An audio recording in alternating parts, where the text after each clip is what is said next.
Bom, eu decidi estudar a Lava Jato, mais ou menos em 2019, e isso foi motivado, sobretudo porque tinha sido um processo que tinha, na minha visão, tido muito impacto na vida política brasileira e que não tinha sido examinado, né, com a devida atenção ou sob todos os ângulos, né? E eu decidi pegar um ângulo, depois de refletir muito sobre isso, né? Porque existiam muitos estudos, por exemplo, numa dimensão mais jurídica, demonstrando abusos cometidos, mudanças que a Lava Jato promoveu na interpretação de categorias jurídicas. Esse era um ângulo possível, era um ângulo que eu poderia ter utilizado, dado que eu tenho alguma formação em direito, né? Um outro ângulo que também era muito interessante era especificamente em relação ao caso do ex-presidente Lula, porque em si ele é um caso que traz muitas das complexidades da operação, mas eu entendia que esses dois ângulos já estavam sendo bem trabalhados por diversos colegas, né? E aí eu resolvi então tratar do que eu chamo da cultura jurídico-política que é promovida pela Lava Jato. Eu entendia que ali tinha um espaço que ainda precisava ser ocupado. Ou seja, qual é o tipo de representação que a Lava Jato ajudou a construir na sociedade sobre questões importantes, sobretudo o que é corrupção, como é que você combate a corrupção e a relação disso tudo com o Estado de Direito, né? E por que o Estado de Direito? Porque Bolsonaro tinha sido recém-eleito em 2019 e existia por parte de muitos, eu inclusive, a compreensão de que ele representava um retrocesso em relação aos compromissos do Brasil com o Estado de Direito, além do que, internacionalmente, também se falava muito, e se fala até hoje em crise da democracia, crise do Estado de Direito. Então, eu queria ver como essas peças todas se conectavam, né? A Lava Jato como uma operação anticorrupção, mas que também ajuda a produzir cultura, ajuda a produzir um conjunto de representações na sociedade sobre essas questões importantes e como essas duas coisas se articulavam em relação à democracia e ao Estado de Direito. Com relação à metodologia, meu primeiro estudo, então, foi feito mais ou menos em 2019, né? E eu resolvi olhar para... Na verdade, eu vou voltar a essa história, eu vou contar ela como ela de fato foi, né? Os meus primeiros estudos, então, eles começaram em 2019. E como eu estava interessado nessa questão da cultura, eu queria olhar para como a Lava Jato era trabalhada nas redes sociais, né? E redes sociais, no fundo, a plataforma mais importante das redes sociais é o Facebook. Além do WhatsApp, mas o WhatsApp é muito mais difícil de fazer pesquisa porque é uma rede privada, né? Existem pessoas que estão fazendo pesquisas no WhatsApp, essas pesquisas são importantes e são sólidas, mas eu achava que ia ser muito difícil entrar nessa seara.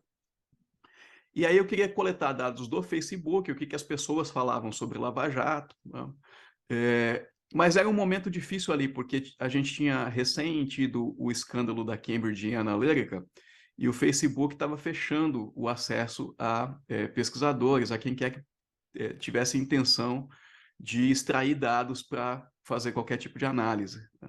Então eu me debati um pouco com essa dificuldade e eu resolvi olhar para entrevistas à grande mídia, como a Lava Jato aparecia na grande mídia e, sobretudo, na formulação dos próprios procuradores da República e do juiz, né?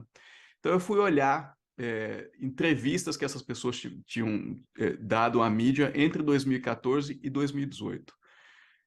Primeiro fiz uma busca numa imensa base de dados de jornais, revistas, sites né, no mundo todo sobre Lava Jato. O que tinha aparecido com Lava Jato entre 2014 e 2018 nos veículos brasileiros. E era um total de 12 mil reportagens, né?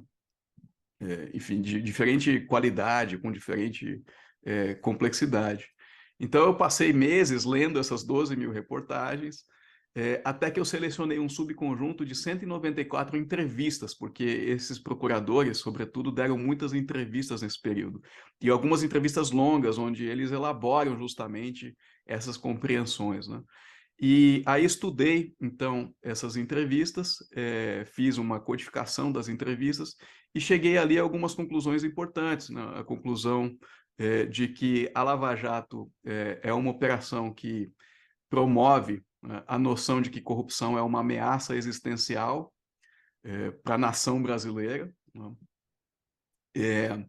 Em relação ao direito, né, à lei, inicialmente a Lava Jato promove a ideia de que, para combater essa ameaça existencial, eles vão se apoiar na lei, mas muito rapidamente ele gira o discurso e passam a denunciar a lei como um impedimento a que essa ameaça pudesse ser contida. Então você precisa, na verdade, reformar a lei. É onde entra a campanha pelas 10 medidas contra a corrupção, liderada por Deltan Dallagnol e encampada pelo MPF, né? E quem quer que se opusesse a essa campanha era tido como alguém que era um entusiasta da corrupção, que queria preservar o status quo. Então existe essa retórica também da demonização daqueles que pensam diferente, né? E, eventualmente, em situações em que a lei se coloca como um obstáculo intransponível para a Lava Jato, há uma violação da lei, né, e ela é justificada em nome do combate àquela ameaça existencial. Isso se dá, por exemplo, no contexto da quebra de sigilo telemático, né, das comunicações do ex-presidente Lula, atual presidente Lula, e da ex-presidenta Dilma, com o vazamento daquelas informações. A ideia, por exemplo, expressa ali na fala do Carlos Fernando Lima de que isso é uma filigrana perto das circunstâncias mais amplas, né? Então, esse é um primeiro estudo que eu publico em 2020, e é um estudo que tem bastante repercussão. Eu dou uma entrevista para a DW a respeito disso, e isso tem algum impacto aí na opinião pública brasileira. O Reinaldo Azevedo cita no programa dele, outros veículos também citam, né?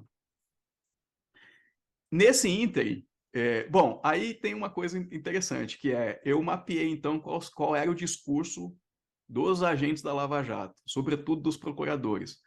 Mas ainda existia na minha cabeça aquela interrogação. E qual é a ressonância disso na sociedade? Eu estava interessado na sociedade em primeiro lugar e não nos procuradores, né? Muita gente acha que eu tenho alguma obsessão com os procuradores e com a operação, mas eu estava interessado desde o princípio na sociedade, como a sociedade absorvia isso. E aí, em 2021, né, eu consigo alguma forma de acesso a dados do Facebook.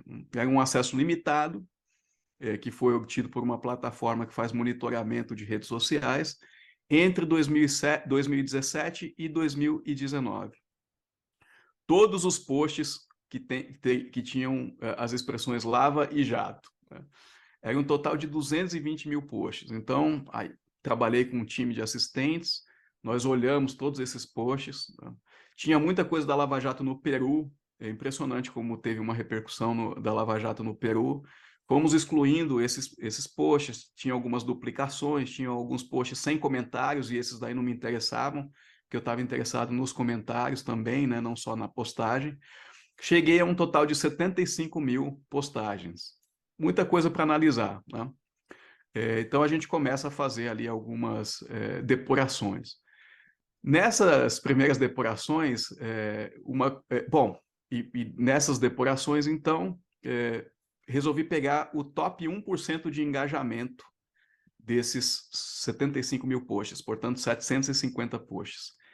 E aí, dentro desses 750, para minha surpresa, porque, de novo, quando eu faço essas pesquisas, eu não sei muito bem o que eu vou encontrar, quem mais teve um papel relevante, né, quem teve maior destaque na amostra era Deltan Dallagnol, né? Ele tinha um total de 54 posts, e era o primeiro lugar no ranking de influência, né, dentro desses 750 posts nos 2 anos que eu tinha analisado, 2018 e 2019. Um pedacinho ali de 2017, mas... E aí eu resolvi olhar, então, o que o Deltan Dallagnol falava sobre Lava Jato e como é que isso reverberava na população, se as pessoas, né, abraçavam o discurso dele, se rejeitavam. Fui olhar um pouco para essas interações.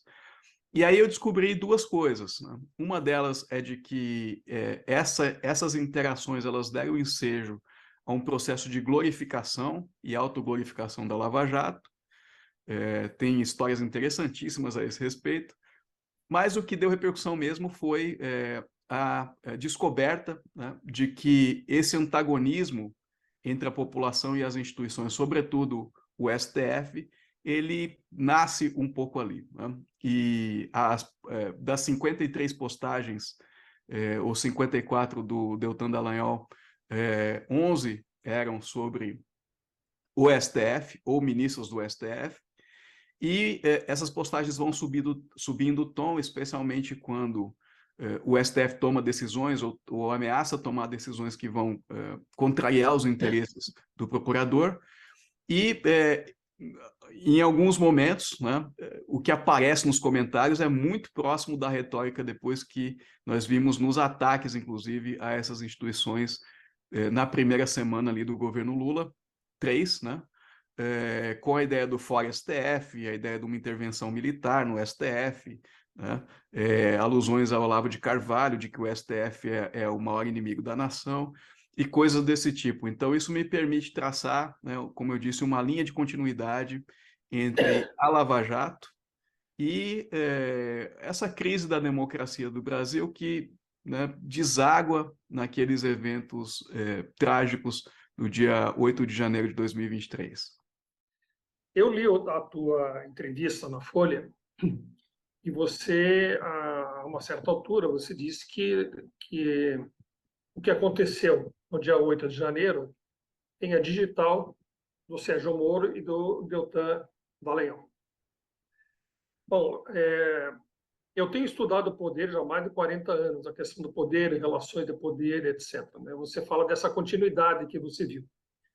A minha pergunta é a seguinte, né? Considerando que nem o Moro, nem o Dallagnol, eles não são o Big Bang do processo, quer dizer, não é ali que nasce o processo, mas eles são figuras que desencadeiam um movimento para além do que nós estamos vendo e que, naturalmente, têm interesses internos de empresas, políticos e também internacionais, né? Na tua perspectiva metodológica que você colocou, buscar esse contínuo, né? A minha provocação para você é dizer, até onde nós poderíamos ir nesse contínuo? Claro que não até Adão e Eva, né? Mas até onde a gente poderia ir para conseguir entender essa rede de relações que permite, né, o surgimento da Lava Jato, que permite esse discurso virulento com relação às instituições e que é assimilado por uma parte, eu diria, alienada da população. Até onde a gente vai? Ou seja, que interesses que você consegue identificar que estão em jogo, que se vale desse artifício da Lava Jato e de todo o aparato que ele criou, para criar isso que ele criou e que você identificou nas análises que você fez. Bom, existem algumas análises que já buscam fazer essas conexões sobre como a Lava Jato se conecta, né, com interesses internos e internacionais. E eu não descarto essas conexões, eu entendo exatamente que a Lava Jato faz parte de uma história muito mais complexa, né? Eu busquei dar mais ênfase à operação em si, porque eu também acho que existe sempre um risco de análises estruturais, né? Análises macroestruturais, que é justamente invisibilizar o papel dos agentes específicos, né? E com isso, eu também acho que existe um risco, né, de não atribuir a esses agentes a responsabilidade que eles de fato têm nesses processos, né? Então, eu sempre tive um certo desconforto com a ideia, por exemplo, de colocar a Lava Jato como uma obra dos Estados Unidos, né?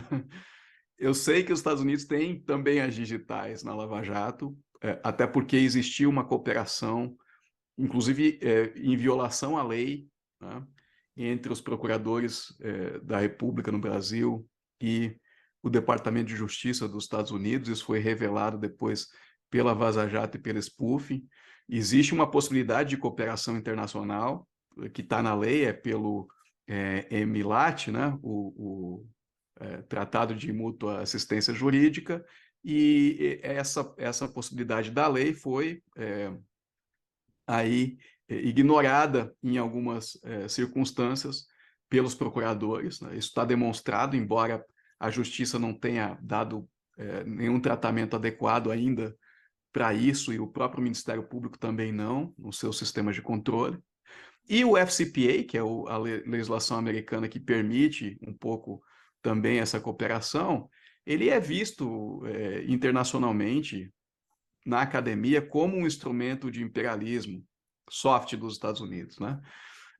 Então, há alguns meses eu li um artigo da professora Maria Paula Bertrand e algumas coautoras, acho que a professora Virgínia Mesquita também era uma das coautoras, em que elas fazem um mapeamento dos casos em que o FCPA foi utilizado, e elas identificam lá que majoritariamente são áreas em que os Estados Unidos têm interesses estratégicos. De duas uma, ou só empresas que atuam em áreas em que os Estados Unidos têm interesses estratégicos praticam corrupção em circunstâncias que autorizam a ativação do FCPA, ou há uma seleção, né, consciente ou inconsciente, mais ou menos planejada, para que esses casos sejam, então, alcançados nesses processos e deem ensejo a esses pedidos de cooperação, né? Tudo isso, e internamente, eu acho que a gente viu tá assistindo essa série, né, da Globoplay sobre os extremistas, né? E o primeiro episódio é muito interessante, que mostra o papel da indignação. Tudo começa com a criação de indignação. Quando você cria uma indignação nas pessoas, você pode manipular essas pessoas, né? E você pode também, enfim, mobilizar essas pessoas para fazer grandes barbaridades, inclusive, né? E as redes sociais também são um fator que ajudam isso a acontecer numa sociedade hiperconectada como a nossa. Então, eu não tenho dúvida de que a histeria que se criou em torno da corrupção, e a Lava Jato teve papel central nisso, eu demonstro isso no meu primeiro texto, a histeria que se criou em torno da corrupção, ela é muito apropriada, né, quando você quer produzir uma mudança política no país, até porque quem é contra a corrupção, né? Então, se você consegue demonizar um adversário político como corrupto, fica fácil você vencer esse adversário nas urnas, ou mesmo derrubar esse adversário usando métodos mais questionáveis, como foi o impeachment da ex-presidenta Dilma, né? Que, do meu ponto de vista, não tinha ali um crime de responsabilidade, mas existia ali todo um caldo, né, de indignação, em parte criado pela Lava Jato, em parte decorrente de alguns erros que eu acho que ela também cometeu na condução do governo, mas, enfim, né, nada justificava ali interromper precocemente um mandato para o qual ela recém tinha sido eleita, né? Então, esses interesses estão presentes ao mesmo tempo, né, e isso eu quero reforçar, porque o ponto de vista que eu adoto, e eu acho também que é a contribuição ou a provocação que eu faço, né? Eu, de novo, tenho uma certa hesitação, né, em tratar o sistema de justiça, especificamente os procuradores da força-tarefa e o juiz, aí como peças menores numa engrenagem maior, né? Porque eu acho que eles também tinham escolhas, eles poderiam ter se comportado de uma outra maneira, né? Movidos talvez por identidades políticas ou por deslumbramento, eles resolveram se comportar de outra forma, né? E acho que isso precisa ser colocado na mesa também, porque, ao fim e ao cabo, as pessoas também importam, né? O que eu demonstro nessa pesquisa é que a Lava Jato ajudou a favorecer uma cultura jurídica e política antidemocrática. Mas é evidente que o declínio da democracia ele tem uma utilidade. Há pessoas que se beneficiam disso, né, mais do que outras.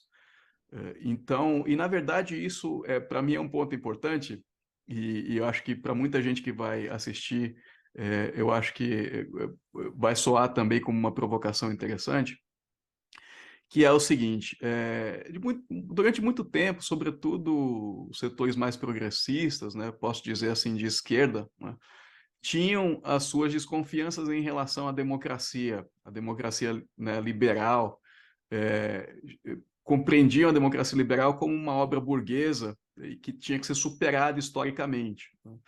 Mas, se a gente for olhar o que aconteceu em países, sobretudo em países grandes e desiguais, né, como o Brasil, e os Estados Unidos também, podemos falar aqui, né?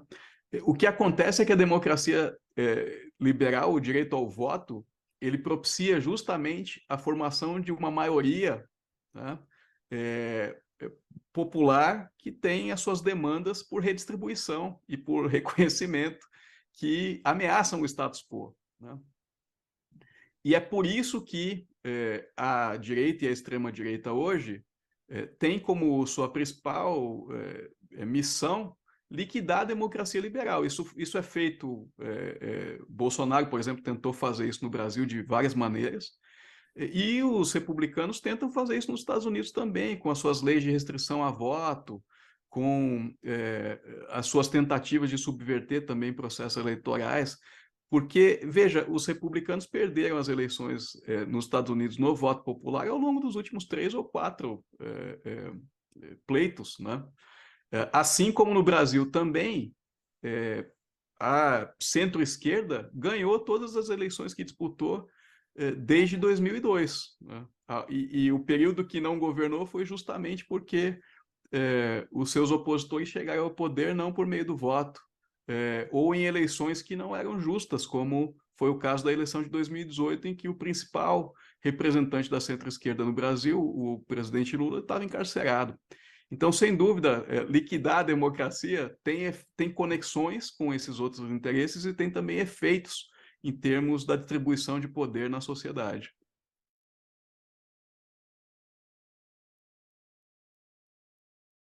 A Lava Jato sempre se colocou e foi vista, inclusive internacionalmente, como uma expressão do liberalismo político. O que é o liberalismo político?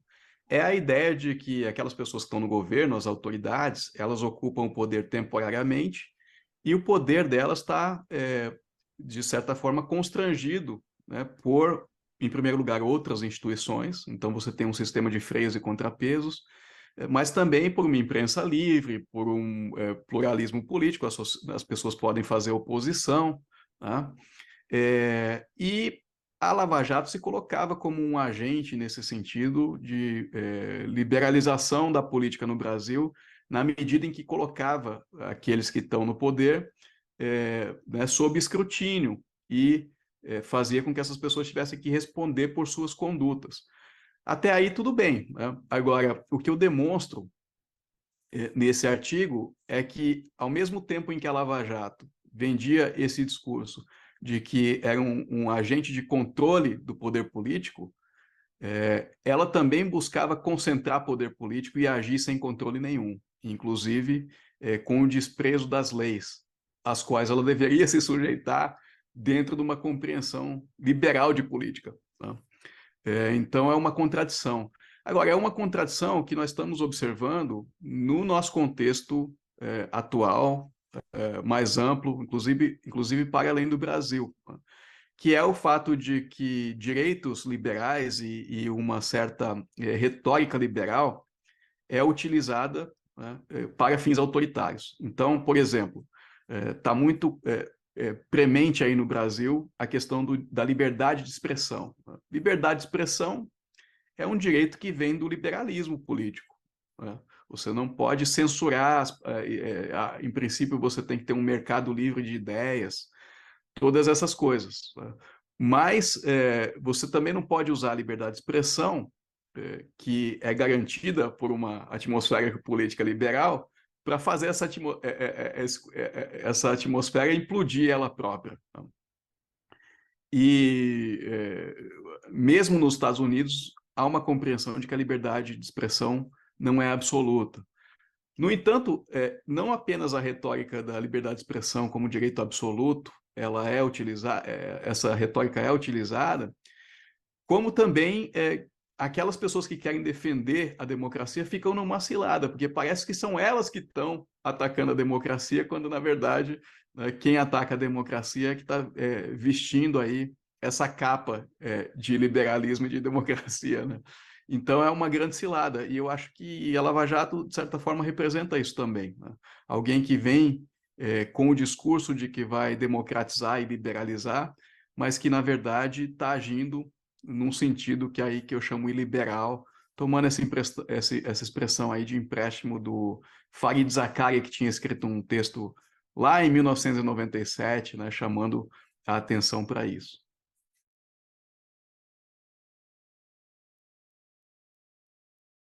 Eu vou me referir a esses dois estudos que eu fiz, porque todos eles trazem à tona componentes ideológicos, né?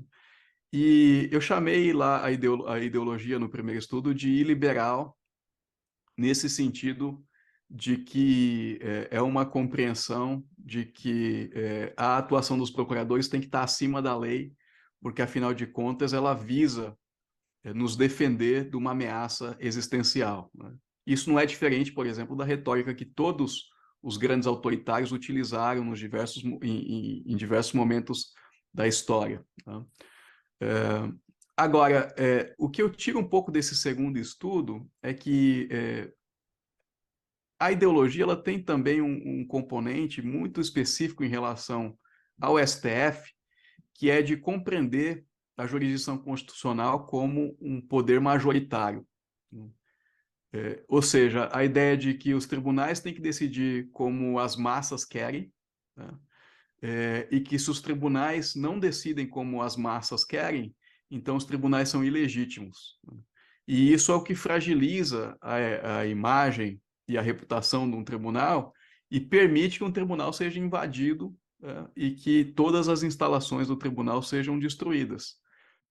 Tem uma frase que, se não me engano, é do Alexis de Tocqueville, né, quando ele descreve a Revolução Francesa, em que ele diz que no momento em que acontece a tomada da Bastilha, a Revolução já tinha acontecido. Aquilo é só a expressão cosmética de uma mudança que já estava ganhando corpo na sociedade, tá? A invasão do STF, ela também, nesse sentido, é apenas o topo, né, de um iceberg, a ponta de um iceberg. Existiu um processo longo de deslegitimação do tribunal que permite com que as pessoas tenham a tranquilidade, né, de entrar lá e destruir tudo. Porque aquilo, no fundo, aquilo já não vale mais nada para elas, né? E eu vejo as práticas da Lava Jato, desde 2014, mas isso vai mudando ao longo do tempo, né, como responsáveis por esse processo de deslegitimação. Num primeiro momento, trazendo essa ideia de que os tribunais têm que ser postos contra a parede, né, e num segundo momento, ajudando a sugerir que as decisões que o tribunal tomou em relação ao ex-presidente Lula teriam sido, de alguma forma, uma manobra, quando nós sabemos que não foram. As decisões, o STF só teve condições de tomar aquelas decisões que tomou por três fatores. O primeiro é que algumas questões jurídicas já tinham sido decantadas. A questão da prisão em segunda instância já estava telegrafada lá no julgamento do habeas corpus, quando a ministra Rosa Weber disse: eu estou votando aqui contra o habeas corpus, contra o réu, mas lá na frente, quando vier a DPF, eu vou mudar o meu voto. Todo mundo já sabia que a prisão em segunda instância ia cair, tá? Demorou alguns anos para que esse processo fosse colocado na mesa, para então ser decidido. A ida do Sérgio Moro para o governo, que sem dúvida rasgou a fantasia de que se tratava de uma operação que não teria nenhum componente político, tá? E o terceiro, a Vaza Jato e a Operação Spoofing, que trouxeram à tona o caráter antirrepublicano das práticas, sobretudo dos procuradores. Então, esses três elementos permitiram que, anos depois, o STF revertesse algumas decisões e, inclusive, que tivesse mudança de voto, né? Porque a ministra Carmen Lúcia tinha já votado recusando a suspeição do ex-juiz Sérgio Moro, e aí quando esse processo finalmente é julgado, ela muda o seu voto, né? E é isso que garante a maioria naquele caso também. Mas, infelizmente, apesar, né, de esses serem os fatos que explicam a mudança na orientação do STF, prevalece em amplos setores da sociedade a ideia de que foi uma mera armação, né? E isso é bastante impulsionado pela própria Lava Jato, como, por exemplo, quando, por exemplo, um dos seus ícones, que é o Deltan Dallagnol, fala em descondenado, fala que Lula foi descondenado, né? Então, existe aí essa contribuição para manter o STF, ou colocar e manter o STF numa posição de fragilidade em relação à opinião pública. Essa questão que você colocou, então citando, né, o Tocqueville, né, dentro dessa linha, eu acho bem pertinente, né? A invasão já tinha acontecido antes de acontecer. Ali foi apenas diria, uma materialização de algo que já estava organizado. Ao mesmo tempo, me parece que as ações que estão se desenvolvendo hoje, não obstante todos os esforços, né, que você tem para investir contra essa invasão, ela ainda está naquilo que foi operacionalizado, assim, naquilo que apareceu, né? Ela ainda não chegou naquilo que constituiu, ou seja, naquilo que já estava pronto antes de acontecer. Esse caminho me parece extremamente complicado. Como é que se enxerga esse caminho de sair dessa parte exposta do iceberg e ir para o fundo, né? Será que a gente vai ter, nós como sociedade, democraticamente falando, teremos fôlego para enfrentar isso? Esse processo ele tem que ser um processo mais longo, não vai ser em alguns meses que nós vamos conseguir depurar todos os elementos que tiveram alguma relevância para permitir que aqueles ataques pudessem se operacionalizar, né? Tem alguns elementos que podem ser desvendados a partir de investigações da polícia e do sistema de justiça, como, por exemplo, e isso se conecta com o nosso debate sobre interesses, né? Aqueles segmentos que financiaram a mobilização contínua dessas pessoas por tanto tempo, naqueles acampamentos em frente a quartéis, e a ida de muitos deles a Brasília para poder perpetrar a invasão, né? Isso pode ser rastreado por meio de contas bancárias daquelas pessoas que foram presas, né?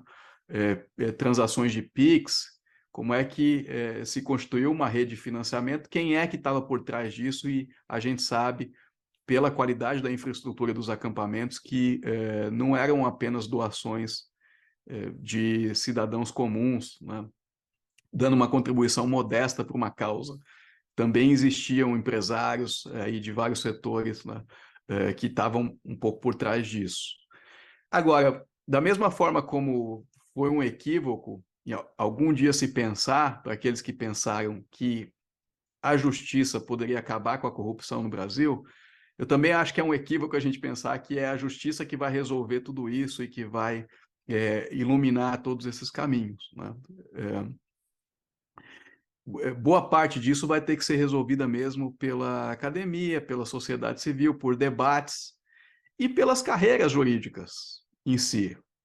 Eu acho que está faltando aqui uma autocrítica dessas carreiras, né? E eu esperava que, a essa altura, depois da ida de Sérgio Moro e Deltan Dallagnol para a política, para uma política conservadora, defendendo causas como, por exemplo, o fim da ideologia de gênero, que é uma das plataformas desses dois políticos, né? Ou o retorno da educação segregada, que Dallagnol recentemente defendeu para crianças que têm problemas, déficits, né, de desenvolvimento, de alguma forma, e com o apoio tanto de Moro quanto de Dallagnol a Bolsonaro no segundo turno das eleições de 2022, quando já se sabia que Bolsonaro era um político com uma orientação completamente avessa à democracia, eu esperava que, diante de tudo isso, as carreiras jurídicas pudessem se desvencilhar, né, desses personagens e dizer eles não representam, a gente não acha que o que eles fizeram na operação e também o que fazem agora não representam a nossa visão de mundo. Nós temos um compromisso com a democracia e com os direitos, né? Mas só pela reação que eu recebo dos textos que eu publico quando eu critico a Lava Jato, vindas dessas carreiras, me parece que eles ainda não chegaram a esse momento, né? Eu espero que algum dia façam essa crítica, né? E compreendam que se deixaram resumir, né, a um tipo de prática que, num determinado momento, soava muito promissor e interessante, mas que depois se revelou trágico, né? E que façam, então, essa ruptura, né? E sigam um caminho diferente do que foi o caminho que foi trilhado por aquela operação anticorrupção.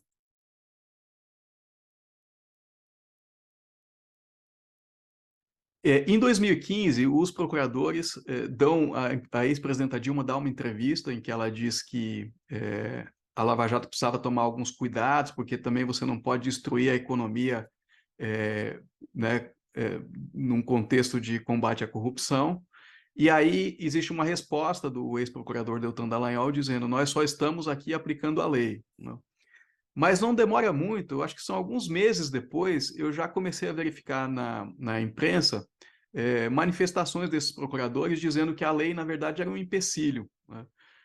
E que a lei precisava ser mudada, e que existiam vários pontos na lei que iam fazer com que a Lava Jato tomasse o mesmo fim de outras operações que foram mal sucedidas contra a corrupção, porque iam garantir a impunidade de corruptos, né?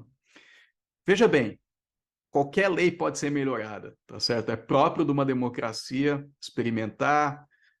Às vezes você toma aqui uma decisão, estabelece um novo marco jurídico, daqui a pouco você avalia os efeitos disso, porque tem uma diferença entre a lei escrita e a lei que é praticada. Você avalia os efeitos disso e você altera a lei. Como é que você altera a lei? Por meio de um debate democrático sobre os vícios da lei, ouvindo vários setores. Então, por exemplo, a matéria de prisão em segunda instância. Existe uma oposição a isso, não é só dos advogados de grandes empresários que são envolvidos em casos de corrupção. É sobretudo dos defensores públicos, né, que atendem os paupérrimos no Brasil, que são presos aos seus milhares todo dia por delitos simples, muitas vezes sem violência ou grave ameaça como furto. E os defensores públicos sabem que o efeito do Brasil adotar a prisão em segunda instância vai ser devastador para essa população, né? Tanto que eles foram amicus curiae no caso que foi julgado na DPF do Supremo Tribunal Federal, né? Então, assim, pera lá, né? Existem diferentes perspectivas sobre os eventuais problemas na lei que devem ser consideradas. E a gente pode, de repente, chegar a um meio termo, chegar a uma solução de compromisso. É assim que se faz lei na democracia. No entanto, a Lava Jato enviou as 10 medidas para o Congresso, coletou assinaturas, foi um processo aí muito mobilizador. E aí, quando a Lava Jato faz essa entrega de assinaturas para o Congresso, há uma entrevista com um dos procuradores da Força Tarefa. E a jornalista pergunta para ele assim, quais são os pontos que vocês estão dispostos a negociar no Congresso? E ele diz, nenhum. Do nosso ponto de vista, ou aprova na integralidade essas medidas, ou então não tem conversa, né? Aí fica, de fato, um pouco difícil de prosseguir num diálogo democrático, né? No entanto, era assim que eles agiam, e também quem quer que se colocasse, como eu falei, contra as 10 medidas, era demonizado, era visto como se fosse alguém que estava querendo promover corrupção no país.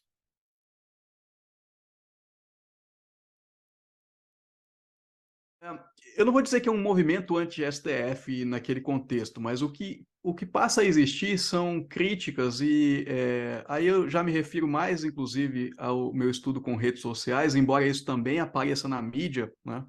A gente tem que se lembrar que, por exemplo, o único episódio em que Deltan Dallagnol sofreu algum tipo de punição pelo CNMP foi uma entrevista em que ele deu, se não me engano, para a Rádio Guaíba, no Rio Grande do Sul, onde ele fala que aqueles 3 ministros que agem em conluio, algo desse tipo, se referindo, acho que a Toffoli, Lewandowski e Gilmar.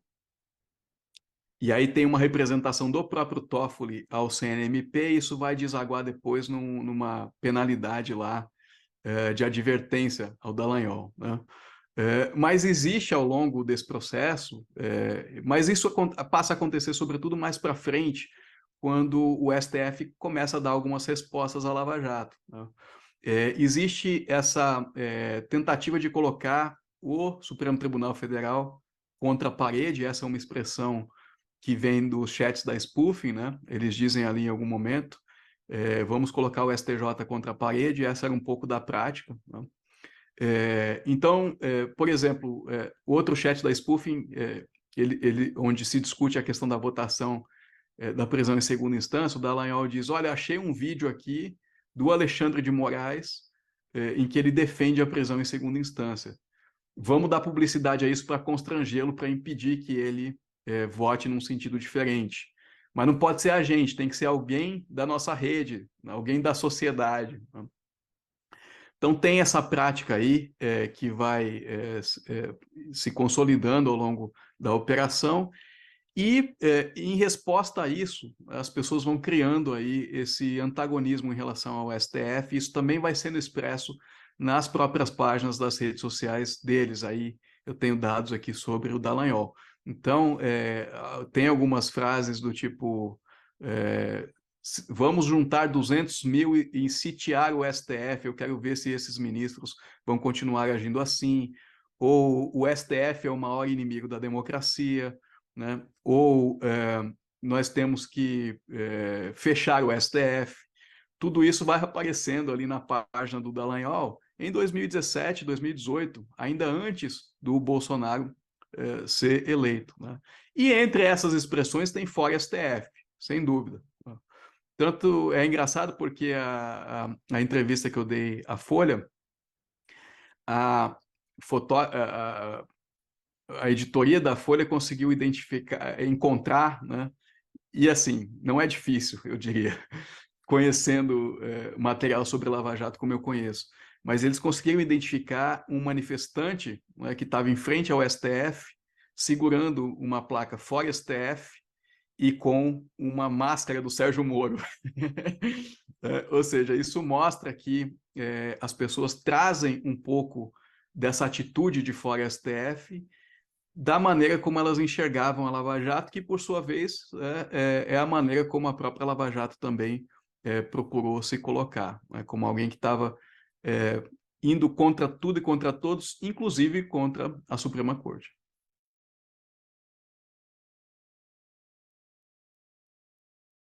Não há dúvida de que críticas ao sistema de justiça precedem a Lava Jato, precedem o bolsonarismo, e muitas delas, inclusive, vêm de setores progressistas da sociedade, setores que enxergavam no sistema de justiça brasileiro, com todas as suas hierarquias, é um sistema feito de homens brancos ricos, né? Por exemplo. Enxergavam nesse sistema, e há surveys que demonstram isso aí, não é simplesmente aqui um artifício retórico, mas que enxergavam nesse sistema um obstáculo, inclusive, para a realização daqueles direitos garantidos pela Constituição de 88, né? Uma jurisprudência, gerava uma jurisprudência conservadora, etc., né? Mas essas críticas, elas sempre se deram no campo democrático, e aí acho que isso diz muito, inclusive, sobre os setores progressistas, ou a esquerda, se quisermos chamar assim, no Brasil, né? Que a esquerda brasileira é muito democrática, né? Inclusive ela se distingue nesse sentido até mesmo de alguns movimentos de esquerda na região, na América do Sul, né? A esquerda brasileira, ela, a partir de 1988, ela afirma o seu compromisso com eleições, né? Ela busca ganhar no voto, ela afirma o seu compromisso com a institucionalidade. Então, se você tem crítica ao sistema de justiça, você vai lá e tenta reformar, né? Faz projeto de lei, e se o sistema de justiça toma uma decisão que te descontenta, você acata essa decisão, você entende que ela é legítima.